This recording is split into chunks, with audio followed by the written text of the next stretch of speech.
विनाश के क्षण आ गए हैं, और जहां तुम्हें भगवान के कार्य में उत्साह पैदा हो, समझ लेना तुम्हारे जीवन में मंगलाचरण होने वाला है, तुम्हारे जीवन में कुछ अच्छा होने वाला है, तुम्हारे जीवन में कोई पुण्य होने वाला है, तुम्हारे जीवन में कोई सत्कर्म होने वाला है, जिसके कारण से तुम्हारे मन में सत् कार्यों को करने का भाव पैदा हुआ। अन्यथा जो है पुण्य के बगैर मंदिर आने का भाव पैदा, तो याद में रखना दुनिया में सबसे बड़ा कौन है?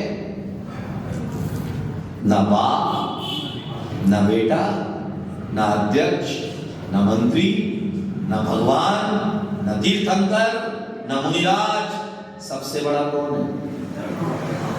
क्या है? तुम्हारा कर्म। किसका कर्म? किसका कर्म? तो कर्म का फल किसको भोगना पड़ेगा? क्या कर्म कर कौन रहा है? कर्म हम कर रहे हैं, तो फल कौन भोगेगा? तो इसीलिए जिसने किया है उसका फल उसे ही भोगना पड़ेगा, क्योंकि कर्म का गणित उल्टा है। याद में रखना कि कर्म का गणित उल्टा है। गिनती में जो है 2 और 2 4 होते हैं, लेकिन कर्म के गणित में 2 दूनी 4 नहीं होते हैं, 2 दूनी 16 होते हैं। कितने? एक दादाजी थे, झूला झूलने के लिए गए मेले में। एक पालकी में दादाजी बैठ गए, नीचे वाली पालकी में बच्चे बैठे हुए थे। थोड़ी सी पालकी चली, दादाजी की पालकी ऊपर आ गई, बच्चों की पालकी नीचे आ गई। दादाजी ने बच्चों से कहा, बच्चों मुझे थूकना है। तो बच्चों ने कहा, दादाजी अभी झूला चलेगा, जब आपकी पालकी नीचे आएगी तब थूक लेना। अभी थूकना है। अब जो है जिद पे आ गए दादाजी, तो आ गए, उन्होंने थूक दिया। बच्चों के सर पे पड़ा तो वो जो है 1 रुपया छप गया। उन्होंने जो है चुपचाप उसे साफ किया। थोड़ी देर के बाद फिर पालकी चली, बच्चों की पालकी ऊपर आ गई, दादाजी की पालकी नीचे। बच्चों ने कहा, दादाजी क्या हुआ बेटा, आ रही है?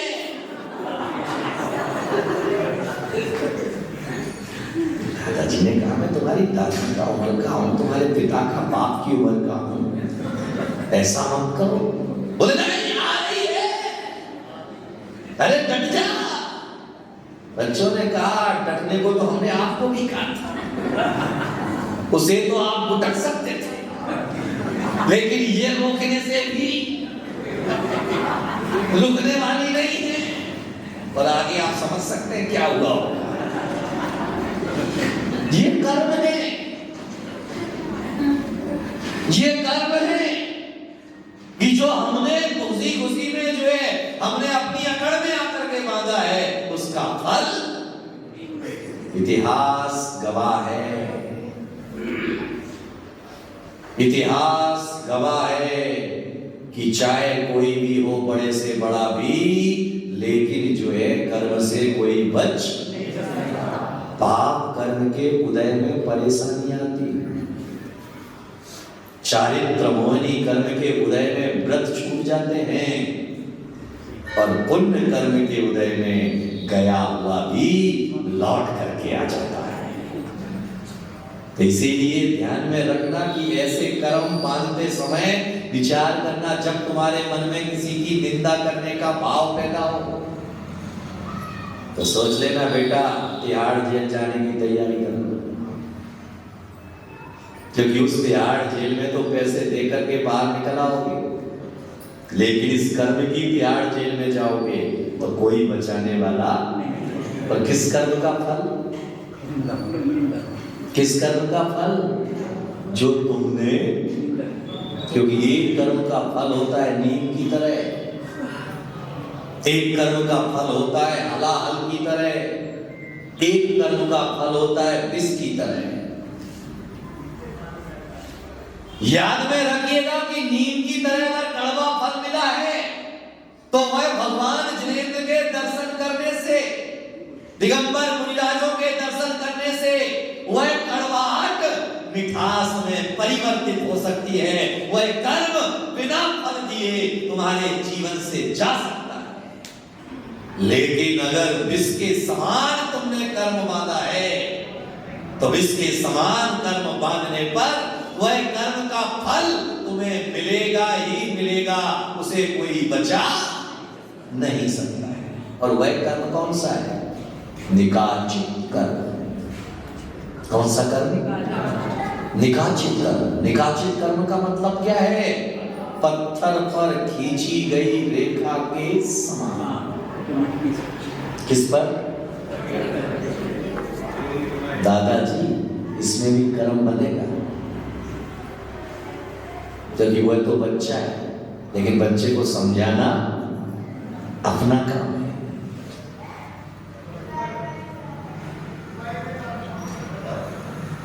निकाल कैसे होता है? तीर्थ यात्रा के लिए गए, वहां पर ब्रह्मचर्य भंग करने से। याद में रखिएगा, तीर्थ यात्रा मनोरंजन का स्थान नहीं है, तीर्थ यात्रा आत्म कल्याण का स्थान है। धर्म का पैसा खाने से, आप किसी मंदिर में पदाधिकारी थे, सालों साल आपने उसका पैसे का कोई हिसाब नहीं किया, अपने अकाउंट में जमा करते रहे, जरूरत पड़ेगी तब हम निकाल के दे देंगे, अपना यूज करते रहे। याद में रखिएगा कि धर्म के लिए हुए आया हुआ पैसे का अगर एक भी दाना तुम्हारे पेट में जाता है तो वह निकाचित कर्म के बंध में कारण है। और आजकल तो लोग बड़े मंदिर का पैसा क्यों खा रहे हैं? बोले महाराज आपने तो कहा धर्म का खाया करो, खाया करो, धर्म का खाया करो। अभी आप यहाँ पर आप आकर के बैठ रहे हैं, ये किसका पैसा है? दान का पैसा। उस दान के पैसे का आप उपभोग कर रहे हैं नहीं कर रहे? लेकिन आप दान क्या कर रहे हैं? यहाँ की लाइट का उपयोग कर रहे हैं, मंदिर की, मंदिर के पानी का उपयोग कर रहे हैं, मंदिर की जो है चटाई का उपयोग कर रहे हैं, मंदिर की पुस्तक का उपयोग कर रहे हैं, मंदिर की सारी सामग्री का उपयोग कर रहे हैं, लेकिन मंदिर में दे क्या रहे? महाराज हमने तो दिया, मंदिर में आया कहां से? हमारा दिया हुआ ही तो है।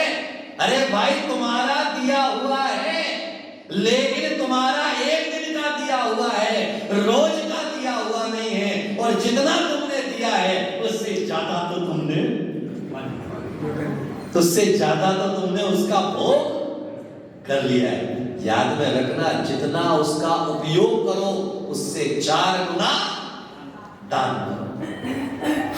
इसीलिए जैन ग्रंथों में कहा गया दान दुर्गति नाशनम। दान किसका नाश करता है? दान किस किस चीज का किया जा सकता है? क्या है तुम्हारे पास? महाराज हम सोने का दान कर सकते हैं, हम चांदी का दान कर सकते हैं, हम रुपए का दान कर सकते हैं, हम अन्न का दान कर सकते हैं, हम पैसे का दान कर सकते हैं, हम जमीन का दान कर सकते हैं, हम मूर्ति दान में दे सकते हैं, हम शिखर बनवा सकते हैं, दान दे सकते हैं। याद में रखना, ये सब तुम्हें केवल सम्मान नहीं बनाएंगे। ये जो दान है, क्योंकि याद में रखना दानी की प्रशंसा होती है, लेकिन त्यागी की इस दुनिया में पूजा हुआ करती है। दानी की, बोलो, दानी की प्रशंसा होती है और त्यागी की। तो इसीलिए आचार्य ने कहा कि दान भी त्याग पूर्वक करो। क्या? दान भी त्याग पूर्वक करो। आज तुमने मंदिर के शिखर पर कलश चढ़ाया, कितनी जगह बताओगे? कितनी जगह बताओगे? हाँ?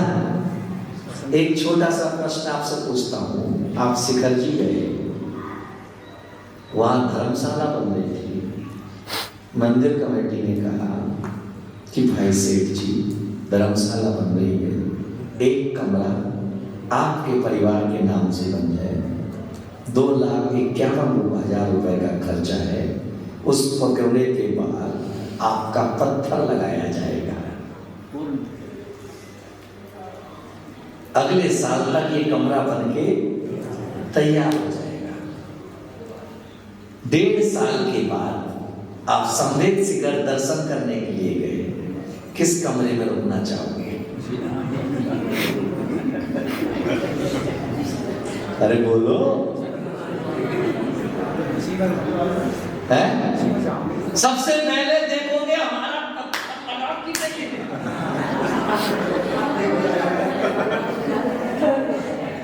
बोलो हाँ या ना? यानी कि तुम्हारा टोटली 2,51,000 रुपए काय के लिए था? पत्थर के लिए। क्योंकि पत्थर के लिए, क्योंकि पत्थर पर मेरा नाम रहेगा तो मैं, जोर से बोलो, अमर हो जाऊंगा। किस पे नाम रख लिखने से? तो एक चक्रवर्ती हुआ जिसका नाम था भरत चक्रवर्ती, वह भी गया मानसरोवर पर्वत पर और वहां जाकर के देखता है कि जो शिलाएं हैं सभी शिलाओं पर चक्रवर्तियों के नाम लिखे हुए हैं। उसने एक पत्थर उठाया और एक नाम मिटाने की तैयारी करता है, तो अंदर मन से जवाब निकल करके आता है, अरे मूर्ख, तू आज इसका नाम मिटाएगा तो कल कोई दूसरा आकर के तेरा नाम मिटाएगा। क्या इस नाम को लिखने के पीछे लगा है? छोड़ इसे। और भरत चक्रवर्ती के हाथ से वह पत्थर छूट जाता है। उसने वहां पत्थर पर तो नाम नहीं लिखा, लेकिन ज्ञानियों के हृदय में आज भी उसका नाम लिखा। और 12 चक्रवर्तियों में सबसे ज्यादा नाम किस चक्रवर्ती का लिया था? बोलो। तो तुम्हारा नाम कब लिया जाएगा? जब भी कोई पोस्टर छपता है तो सबसे पहले क्या देखते हो? बोलो। इसका नाम छोटा है और मेरा नाम मोटा है। अरे तेरा नाम मोटा मत कर, अपना कर्म मोटा कर। और जब कर्म मोटा होगा तो केवल कागज पर नाम नहीं होगा, दुनिया के हृदय में तेरा नाम होगा। किसके हृदय में? किसके हृदय में? आप यहाँ पर प्रवचन सुन रहे हो, एहसान कर रहे हो। आप मुझे आहार दे रहे हो, एहसान कर रहे हो। आप भगवान की पूजा कर रहे हो, एहसान कर रहे हो। आप जो है मुनिराज का विहार करवा रहे हो, एहसान कर रहे हो। याद में रखिएगा, तुम किसी के ऊपर एहसान नहीं कर रहे हो। लेकिन तुम्हारे मन में ये सोच पैदा हो जाए, भगवान मैं अगर अभिषेक नहीं करूंगा तो तेरा अभिषेक नहीं होगा। प्रतीक सागर जी महाराज, मैं तुम्हें याद नहीं दूंगा ना तो तुम्हें बाहर नहीं मिलेगा। मैं अगर व्यवस्था नहीं करूंगा तो व्यवस्था नहीं होगी। तो याद कर लेना श्रवणबेलगोला की घटना। चंद्रगुप्त मौर्य भद्रबाहु आचार्य के चरणों में उनकी सेवा करने के लिए तत्पर है। एक दिन आहार करने के लिए जाते हैं, अपना कमंडल भूल जाते हैं, दोबारा कमंडल लेने के लिए जाते हैं तो देखते हैं कि पेड़ के ऊपर कमंडल लटका हुआ है। लौट करके आते हैं गुरु महाराज के पास में। महाराज से कहा, महाराज थोड़ी देर पहले मैं नगर में गया था, वहां पर जो है श्रावक श्राविकाएं हे स्वामी नमोस्तु, हे स्वामी नमोस्तु, हे स्वामी नमोस्तु कह करके उन्होंने पढ़ गाया था। अभी मैं कमंडल लेने के लिए गया तो वहां पर कोई मुझे दिखाई नहीं दिया। कमंडल पेड़ के ऊपर लटका था। वो सारे के सारे देव कहां गए मनुष्य? तो आचार्य ने कहा भाई वहां पर कोई मनुष्य नहीं था, किसी श्रावक ने चौका नहीं लगाया। तेरी गुरु भक्ति से प्रसन्न होकर के देवताओं ने नगर बसा करके तुझे आहार दिया। ये है गुरु भक्ति की शक्ति। किसकी? तुमने महाराज को आहार किसने दिया? तुमने। याद में रखना कि अगर कोई व्यक्ति तुम्हें मंदिर के शिखर पर कलश चढ़ाने का मौका मिल जाए तो उन ट्रस्टियों को धन्यवाद देना कि भाई तेरा लाख लाख धन्यवाद है कि जो पैसा मेरा मिसियों में लगने वाला था तुमने मुझे एक उपकार करने का मौका दिया। तुमने मुझे उस पैसे का सदुपयोग करके मंदिर के कलश पर, हमें शिखर पर जो है कलश चढ़ाने का सौभाग्य दिया। तेरा लाख लाख धन्यवाद है। और कई तो धन्यवाद देने की मनस्पत। उत्तर प्रदेश सरकार के राजकीय अतिथि क्रांतिवीर मुनि श्री प्रतीक सागर जी महाराज की ओजस्वी वाणी में जैन धर्म के प्रथम तीर्थंकर, वैदिक परंपरा के 8वें अवतार भगवान श्री 1008 ऋषभदेव जी की संगीतमय ऋषभदेव महाकथा एवं 108 मंडलीय भक्तामर महामंडल विधान। स्थान विद्योदय तीर्थ निलय, अशोक की लाट, पांडुशिला रोड, सरधना, जिला मेरठ, उत्तर प्रदेश। दिनांक 1 दिसंबर से 8 दिसंबर 2025 तक। समय प्रातः 8:30 बजे से 10:15 बजे तक। संपूर्ण कार्यक्रम में पुरुष सफेद वस्त्रों में और महिलाएं पीली साड़ी में सम्मिलित हों। रविवार 29 दिसंबर 2025 दोपहर 3 बजे विराट 2 व्हीलर रैली और सोमवार 1 दिसंबर प्रातः 8 बजे से आदर्श नगर मंदिर से विराट कलश यात्रा निकाली जाएगी। सभी धर्मों के श्रद्धालुओं को भाव भरा आमंत्रण। आप आएं, अपनों को साथ लाएं और पुण्य कमाएं। आयोजक एवं निवेदक सकल दिगंबर जैन समाज, सरधना, जिला मेरठ। कार्यक्रम प्रस्तुति दिगंबर जैन जागरण युवा संघ रजिस्टर्ड मुंबई। केंद्रीय कार्यालय 305 रानी सती मार्ग, मलाड ईस्ट, मुंबई 97। अपने परिवार की ओर से मुनिश्री के कार्यक्रम का प्रसारण के लिए संपर्क करें 9065330031।